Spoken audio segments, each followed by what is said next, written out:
Students, बात करेंगे हम some cases of elastic collision in one dimension. यानी कि हम ये देखना चाह रहे हैं कि हमारे पास कौन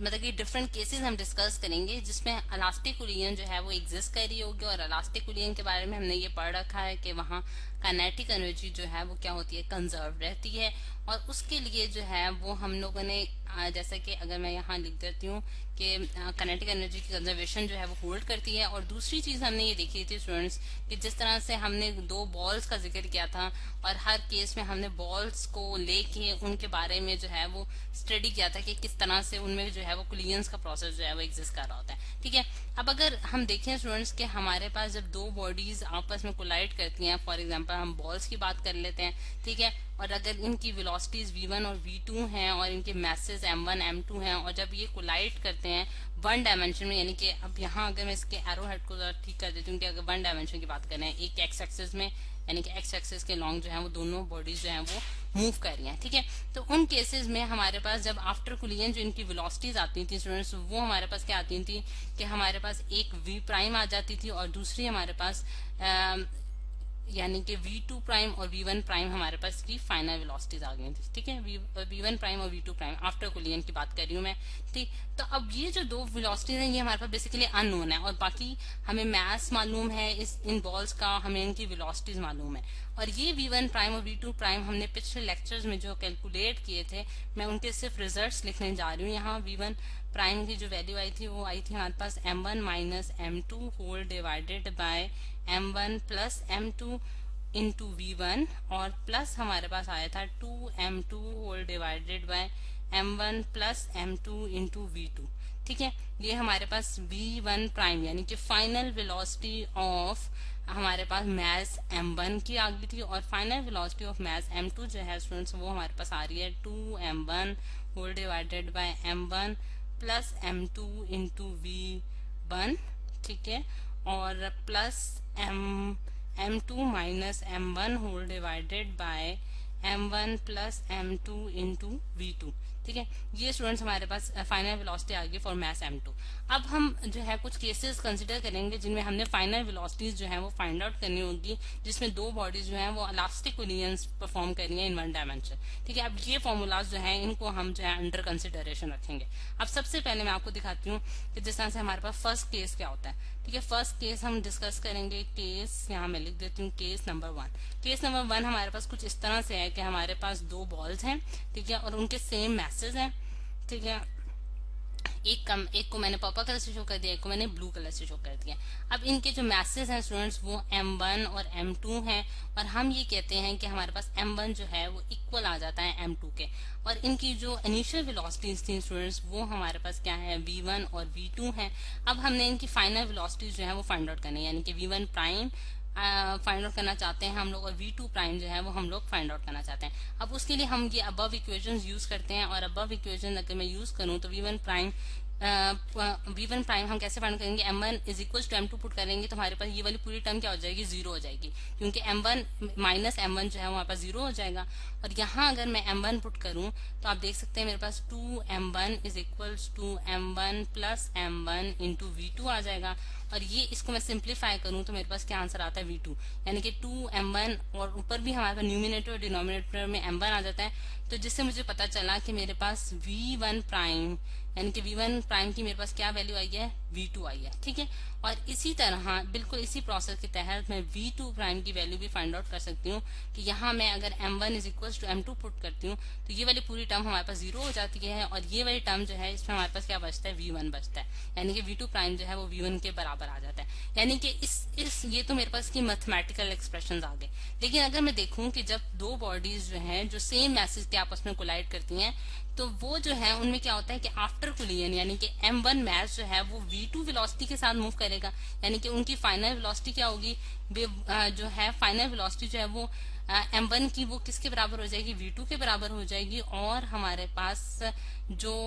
m2 की वेलोसिटी है वो v1 के बराबर आ जाएगी, यानी कि उनकी वेलोसिटीज जो है वो बराबर आ जाएंगी opposite to the initial velocities, यानी कि इनिशियल वेलोसिटीज के बराबर आ जाएंगी जो कि ऑपोजिट मैस की है। ठीक है, ये हमने यहाँ से जो है ये कंक्लूजन डराइव किया। फिर उसके बाद सेकंड केस हम देखते हैं स्टूडेंट्स के। सेकंड केस हमारे पास क्या होता है,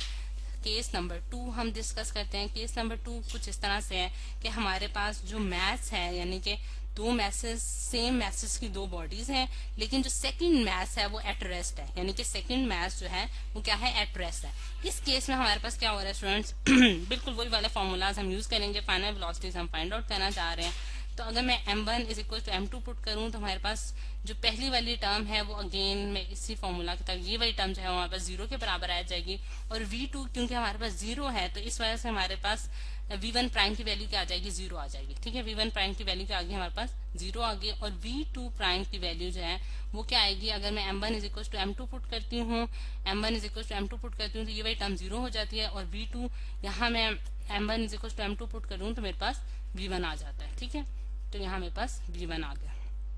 तो ये क्या हमें बता रहा है कि अगर हमारे पास ये हमें इस तरह से, अगर मैं इसको शो करूं स्टूडेंट्स, कि हमारे पास अगर ये ब्लू कलर की एक बॉल है, ठीक है, और एक पर्पल कलर की बॉल ले लेते हैं, बिल्कुल सेम मैसेज की बॉल्स है हमारे पास, और अगर आपको थोड़ा सा डिफरेंस नजर आ रहा है लेकिन आपने इसको कंसिडर ऐसे ही करना है कि इनके मैसेज जो है वो बिल्कुल सेम है। ठीक, और अगर ये वाली बॉडी एट रेस्ट है, यानी कि v2 इज इक्वल टू 0 है, और कोई और बॉडी जो कि सेम मैस की है वो इसके साथ आके टकराएगी, तो क्या होगा कि पहली वाली जो बॉल होगी उसकी वो क्या आ जाएगी, स्टेट ऑफ रेस्ट में चली जाएगी आफ्टर कोलिजन। ठीक है, और जो दूसरी वाली बॉल होगी वो उस वेलोसिटी से मूव करेगी जिस वेलोसिटी से पहली वाली बॉडी जो है वो उससे आके टकराई है, यानी कि v2 प्राइम जो है वो उस वेलोसिटी से मूव कर रहा है जिस वेलोसिटी से पहले वाली बॉडी आके उसके साथ टकराई थी। ठीक है, फिर उसके बाद हम देखते हैं हमारे पास थर्ड केस क्या, थर्ड केस डिस्कस करते हैं स्टूडेंट्स। केस 3 में हमारे पास क्या हो रहा है कि हमारे पास एक जो लाइट वेट की बॉडी है वो कोलाइड कर रही है हमारे पास एक मैसिव बॉडी के जो कि स्टेट ऑफ रेस्ट में है, यानी कि हमारे पास जो लाइट वेट की बॉडी है, यानी कि हमारे पास m1 जो है वो बहुत छोटा है, यानी कि उसका मास बहुत कम है एज कम्पेयर टू m2। ठीक है, एक लाइट वेट की बॉडी का क्या मतलब है कि उसका मास बहुत कम है जिस सेकंड वाली मास बॉडी, मतलब सेकंड वाली बॉडी के मुकाबले में, और जो सेकंड बॉडी है वो स्टेट ऑफ रेस्ट में है, यानी कि हमारे पास उसकी जो इनिशियल वेलोसिटी होगी, यानी कि वो हमारे पास, यानी कि v2 जो है वो हमारे पास 0 के बराबर होगी। ठीक, अगर हम देखें स्टूडेंट्स कि हमारे पास, इसको मैं शो भी कर देते हैं कि फिगर के जरिए कि किस तरह से हमारे पास ये जो हमारे पास फर्स्ट बॉडी है जो कि बहुत लाइट वेट की है, और जो सेकंड बॉडी है वो हमारे पास एक लार्जर मास की है। ठीक है, यानी कि m1 जो है ये हमारे पास स्टूडेंट्स m1 हो गया, और ये मेरे पास m2 है। ठीक है, जैसे कि इस बिग बॉल से शो हो रहा है कि इसका मास जो है वो बहुत ज्यादा है एज कम्पेयर टू m1। अब जब ये बॉडी जो है इसके साथ कोलाइड करेगी, यानी कि इसके साथ टकराएगी, तो हमारे पास की जो फाइनल वेलोसिटीज हैं वो कैसे बनेंगी वो देखते हैं। जब हमारे पास students m1 is very very less than m2 है, यानी कि बहुत छोटा है, तो इस केस में हम ये मतलब कि इसकी अप्रोक्सीमेशन ही कर सकते हैं कि हमारे पास अप्रोक्सीमेटली जो है m1 जो है वो इक्वल टू 0 है, यानी कि ये जो साइन है ये हमारे पास अप्रोक्सीमेशन का साइन है। ठीक, इस केस में अगर मैं इक्वेशंस जो कि हमने ऊपर देखी थी कि हमने v1 और v2 की फाइनल वेलोसिटीज की फाइंड आउट की थी, उन्हीं को मैं आपको दोबारा से शो कराती हूँ कि वो किस तरह से हम उसमें से फाइनल रिजल्ट जो है वो निकाल सकते हैं। अब इन इक्वेशंस पे अगर आप गौर करें कि अगर मेरे पास v2 0 है तो स्टूडेंट्स ये वाली टर्म तो हमारे पास ऑलरेडी जो है कैंसिल अप हो जाएगी। ठीक है, और अगर मैं m1 को जो है वो 0 के इक्वल पुट करती हूँ तो उस केस में हमारे पास यहाँ क्या आ जाएगा, जो v1 का रिजल्ट आएगा, यानी कि फाइनल वेलोसिटी v1 प्राइम का रिजल्ट जो आता है वो हमारे पास क्या आता है, माइनस v1। ठीक है, और v2 प्राइम का जो हमारे पास रिजल्ट आ रहा है स्टूडेंट्स वो क्या आ रहा है कि जब मेरे पास v2 0 है तो ये वाली टर्म अगेन हमारे पास 0 को अप्रोच कर जाती है, और यहाँ मैं अगर m1 को 0 पुट करती हूँ तो यानी कि m1 को जब मैं 0 पुट करूंगी तो ये वाली टर्म भी हमारे पास कैंसिल अप हो जाएगी, यानी कि v2 प्राइम यानी कि final velocity of the second body यानी कि हैविंग मास m2 वो हमारे पास 0 के बराबर आ जाएगी। अब ये जो रिजल्ट हमने प्रिडिक्ट किया है, ये इक्वेशन से निकाला है, वो हमें क्या बताता है कि जब एक लाइटर वेट की बॉडी जो है वो एक हैवी मास की बॉडी के साथ जाके टकराती है तो वो एक रिवर्स डायरेक्शन में एक वेलोसिटी जो है वो उसकी वेलोसिटी जो होगी, जो फाइनल वेलोसिटी होगी वो रिवर्स डायरेक्शन में मूव करेगी। ठीक है, यानी कि जो उसकी इनिशियल वेलोसिटी थी वो v1 थी और उस फाइनल वेलोसिटी क्या होगी, माइनस v1, यानी कि वो बैकवर्ड डायरेक्शन में उसी वेलोसिटी के साथ मूव करेगी, लेकिन उसकी डायरेक्शन क्या हो जाएगी, ऑपोजिट हो जाएगी, रिवर्स हो जाएगी। और जबकि हैवी मास की बॉडी जो है वो अपनी रेस्ट की पोजीशन को मेंटेन करेगी, यानी कि वो उसी पोजीशन में खड़ी रहेगी और वो अपनी मोशन जो है वो मतलब कि वो अपनी जगह से नहीं हिलेगी। ठीक है, अब ये हमने देखा कि हमारे पास ये थर्ड केस था। अब फोर्थ केस में अगर हम देखें स्टूडेंट्स, केस 4 यहाँ मैं लिख देती हूँ, केस फोर्थ है हमारे पास। केस फोर्थ में जो है वो हम ये देखते हैं कि हमारे पास एक मैसिव बॉडी जो है यानी कि हैवी मैस की बॉडी जो है वो कोलाइड करती है एक लाइट वेट की बॉडी के, यानी कि इस केस में हमारे पास क्या हो गया, M1 जो है वो बहुत बड़ा हो गया M2 के मुकाबले में। ठीक, अगर अब M2 जो है, अब इसको थोड़ा सा मैं स्क्रॉल कर लेती हूँ पेज को। अब यहाँ और जो हमारे पास M2 है यानी कि सेकंड मैच जो है वो अगेन स्टेट ऑफ रेस्ट में है। अब इसकी भी फिगर बना के मैं आपको दिखाती हूँ कि इस केस में हमारे पास क्या है कि हमारे पास जो ब्लू बॉल है स्टूडेंट्स वो बहुत बहुत बड़ी है, यानी कि उसका मैस ज्यादा है, और जो हमारे पास सेकंड बॉल है यानी कि पर्पल बॉल वो बहुत स्मॉल है, स्मॉल मैस की है। अब इसके जो मैसेज हैं इनको भी मैं आइडेंटिफाई कर लेती हूँ। ये स्टूडेंट्स हमारे पास M1 है, ये हमारे पास M2 है। जैसा कि आपको पता चल रहा है कि M1 का मैस जो है वो बहुत ज्यादा है एज कम्पेयर टू M2, और M2 जो है वो क्या है, स्टेट ऑफ रेस्ट में है, यानी कि उसकी इनिशियल वेलोसिटी क्या है स्टूडेंट्स, हमारे पास 0 है। अब अगेन हम ये करेंगे स्टूडेंट्स कि हमारे पास क्योंकि मैस जो है M1 का वो बहुत ज्यादा है M2 के मुकाबले में, तो इस केस में M2 की जो मैस है वो अप्रोक्सीमेटली इक्वल टू 0 हो जाएगा, यानी कि हम उस मैस को निग्लेक्ट कर सकते हैं, वो बहुत छोटा है as compare to M1 mess. ये चीज ऐसे ही है जैसा कि अगर आप देखें कि अगर मैं कहती हूँ कि एक मेरे पास 1000 रुपीज है, ठीक है, और उसमें अगर मैं उसके सामने अगर मैं 1 रुपी को देखूं तो मेरे पास 1 रुपीज जो है वो नेग्लिजिबल है एज कम्पेयर टू 1000। तो इसी वजह से बिल्कुल इस तरह का कंपैरिजन हमने यहाँ किया है कि हमारे पास जो M1 का मैथ्स इतना ज्यादा है एज कम्पेयर टू M2 के हम उसको M2 के मैथ्स को हम निग्लेक्ट कर सकते हैं। ठीक, अब अगर हम ये वाली वैल्यूज जो है अगेन इन इक्वेशंस में डालें, जो कि हम स्टैंडर्ड इक्वेशन है हमारे पास, उसमें V2 को ये वाली इक्वेशन जो है उसका ये वाला पार्ट जो है हमारे पास निग्लेक्ट हो जाएगा, ठीक है, क्योंकि यहाँ V2 की टर्म 0 है, और 0 जब किसी टर्म के साथ मल्टीप्लाई होता है स्टूडेंट्स तो आंसर क्या आ जाता है, 0 आ जाता है। और अब V1 जो है जब यहाँ हम M2 को 0 पुट करेंगे स्टूडेंट्स तो आप जो आंसर देखते हैं वो क्या बनता है कि हमारे पास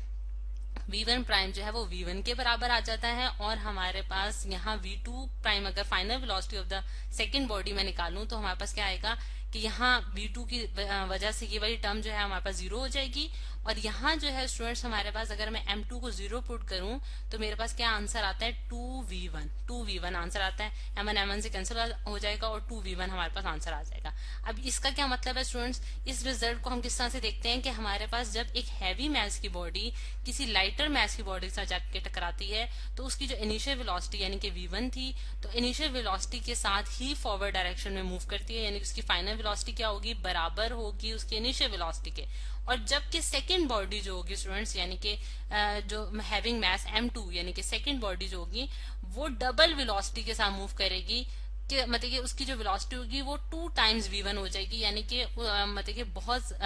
उसके मुकाबले में क्या हो जाएगी, डबल हो जाएगी, जो कि इनिशियल वेलोसिटी थी V1 की। ठीक है, यानी कि उस क्योंकि ये स्टेट ऑफ रेस्ट में थी, V2 हमारे पास क्या था, 0 था, लेकिन इसने कौन सी वेलोसिटी अटेन की, जो कि हमारे पास M1 मैच की थी, लेकिन उससे 2 टाइम्स यानी कि 2 टाइम्स बिगर वेलोसिटी के साथ वो फॉरवर्ड डायरेक्शन में मूव कर जाएगी। तो ये है स्टूडेंट्स हमारे पास 4 cases of elastic collision in one dimension जो कि आज के लेक्चर में हमने डिस्कस किया।